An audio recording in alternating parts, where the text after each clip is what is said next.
We actually got together through friends. Through one mutual friend. We started dating, and it was about 6 months later I left for boot camp to join the Marine Corps. And once I left, I was gone for 3 months. Those 3 months came, and I got done with boot camp. And that night, she tells me she's pregnant. And I was a senior in high school.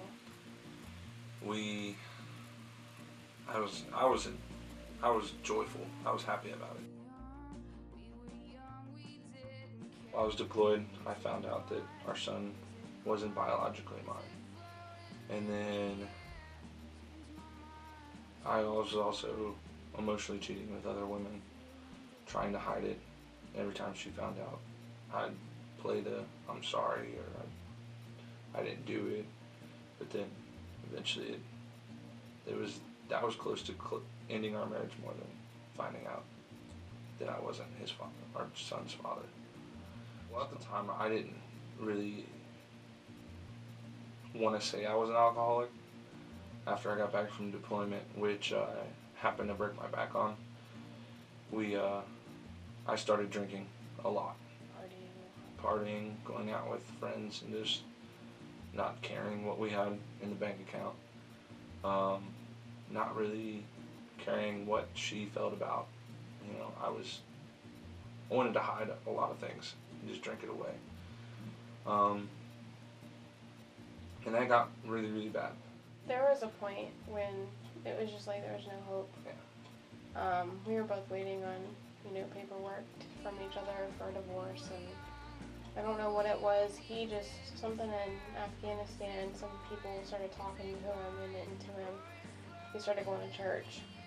I know that was a huge turning point.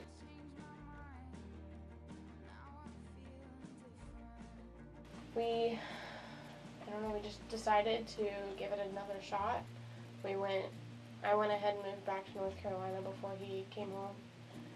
And we started going to church down there. We didn't give our life to Christ. We were just trying to hold on to something. And something that church had given me was Matthew 19:6. And that was, that what God has joined together, man must not separate. And for some reason that just resonated in me, even though I did not know Christ yet. And so that was a huge part where my life had shifted in the way I looked at our marriage. Because before that I looked at it as an option. I could get divorced if I wanted to. I didn't have to hold on. And so that was a big turning point. And it was about 3 months of us going, and I left in tears. And then we knew right then and there what we had to do. Yeah. And it was, I think, a month later that we both got baptized at the same time. Despite all the past things that we had to come to a point where we started over. There was no way we could continue to not trust each other for past mistakes or whatever. So that's when I was like, I gotta forgive him fully, not just to a certain extent. And I had to learn how to trust him fully.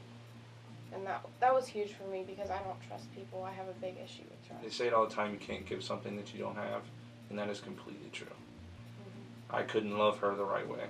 Couldn't love our son the right way. I was selfish. The only thing I cared about really was me. And then when we were baptized, when we were saved, it was instant. I knew what I needed to do and how I needed to act towards my wife and my son. Our very good friends down in North Carolina, they really showed us that, despite adultery and things like that your marriage can still thrive. And I am truly in debt to them because they helped us with our marriage so much. We started hanging around them and going to life group with them, and instead of going out or having a reason to go out to drink or hang out with friends that were not necessarily a good influence for us, we were hanging out with them. Then we got involved with them at church. We were in their, we were in connections there. And so we were basically living our weekends at church. And that honestly helped us through the beginning phase of becoming Christians, because that's when we were probably the most vulnerable. And I feel like we couldn't do it without, the combination of Jesus and the community of the church. We were broken. We're still broken, but now we have Christ to help us. We have other people within Christ to help us, and so we're okay. We continue to be okay. We have everything that's been promised. Yeah. I mean, yeah, we still have our struggles, but who doesn't? You're going to live with struggles, but it's how you deal with those struggles, and not how somebody else has done something to you to cause the struggles.